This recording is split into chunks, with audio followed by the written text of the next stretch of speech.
इलेक्शनला मला मतदान कर, मग मी तुला कानातलं श्रवण यंत्र देतो.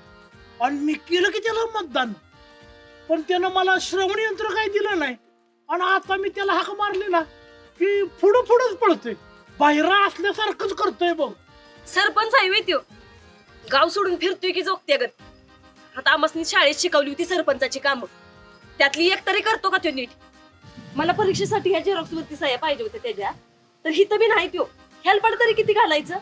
नाहीतर काय, गाडव मेलं वजानन, शिंगरू मेलं यरझरानं, अशी गत झाली आहे माझी हिच्या बरोबर फिरून फिरून. अहो माझा पगार पण अजून भेटला. माझी बायको रोज बोंबालती या, म्हणून मी आज गावात पाणीच सोडलं नाही. अरे दिन्या, तुला बायको तरी राहिली का? मला ती बी नाही. अरे आज पौतूर 32 लग्न मोडली, जवळजवळ 32.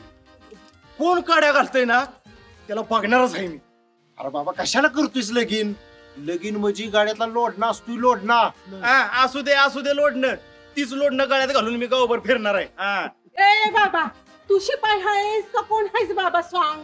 ते सरपंच कुठं कडमडलंय ते बघ जरा. आयला पण ह्यो सरपंच नेमका असेल कुठं? तुम्ही एक काम करा, तुमच्या ज्या काही समस्या असतील ना त्या मला एका पानावर लिहून अर्ज करून द्या. अर्ज करून द्या माझ्या. हा अर्ज करतो आणि त्याची सुरुवात करून घालतो तुझ्या ए. खिशात. अरे किती अर्ज करायचं?